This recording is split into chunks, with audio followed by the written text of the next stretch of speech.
इसलिए जो communication skill है, विभीषण से संवाद जो राम ने किया, वो साधन और साधना के बीच का संवाद है। बड़ी अद्भुत बात है। राम की शक्ति पूजा, आप में से शायद अधिकांश लोगों को पता होगा कि राम और रावण के युद्ध में एक दिन ऐसा आया था जिस दिन राम की सेना पराजित हो गई थी, तोड़फोड़ मचा दी थी रावण ने, जिस दिन रावण खुद आया था। महाप्राण निराला ने कविता लिखी है राम की शक्ति पूजा। रवि हुआ अस्त ज्योति के पत्र पर लिखा, अमर रह गया राम रावण का अपराजेय समर। आज का तीक्ष्ण विदिक्षिप प्रकर वेग प्रखर, शतशैल शंवरणशील नील नवगर्जित स्वर, विच्युत वन्य राजीव नयन हत लक्ष्मण, लोहित लोचन रावण मदमोचन महायान। ऐसी कविता लिखी है। उस दिन सब बेहोश हो गए, सुग्रीव बेहोश हो गया, सौमित्र बेहोश हो गए, लक्ष्मण सब बेहोश हो गए। राम लौटे तो राम बहुत दुखी थे।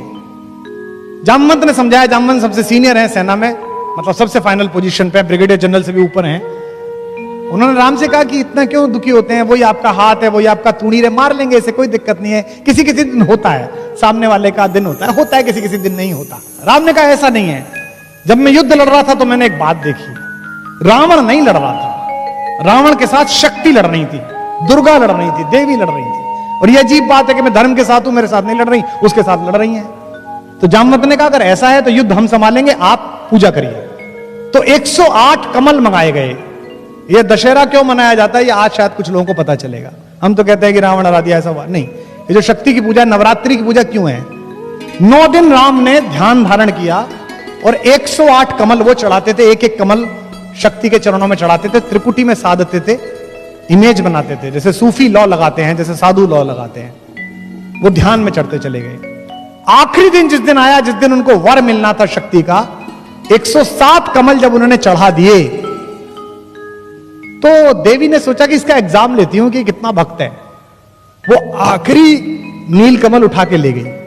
राम ने यूं करके थाली में हाथ फिराया तो देखा कि कमल ही नहीं है। तो ध्यान से नीचे उतरे और देखा कि कमल नहीं है। उन्हें लगा अब साधना भंग हो जाएगी। निराला लिखते हैं कि राम की आंखें भीग गई। राम ने कहा दिख जीवन जो सहता ही आया है विरोध, दिख साधन जिसके लिए सदा ही किया शोध, जान की हाय उद्धार प्रिया का हो न सका।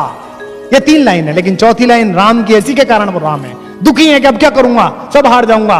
दिख साधन जिसके लिए सदा ही किया शोध, दिख जीवन जो सहता ही आया है विरोध, जान की हाय उद्धार प्रिया का हो न सका। पर एक और मन रहा राम का जो न थका। उन्होंने कहा ऐसे थोड़ी चलेगा, ऐसे पूजा थोड़ी उठा दूंगा। तो राम ने क्या किया?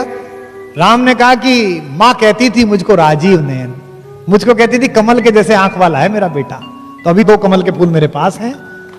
तो राम ने अपना एक तीर निकाला अपने तरकश में से और उसको हाथ से पकड़ के उसकी फलक आंख की तरफ ले गए कि अपनी एक आंख चढ़ा देता हूं। युद्ध में विजय होनी चाहिए, सत्य जीतना चाहिए। और जब बिल्कुल आंख के पास पहुंच गया तीर और देवी को लगा कि अभी आंख निकाल लेगा, तब स्वयं दुर्गा प्रकट हुई और उन्होंने हाथ पकड़कर कहा होगी जय होगी हे पुरुषोत्तम नवीन, के महाशक्ति राम के बदन में हुई।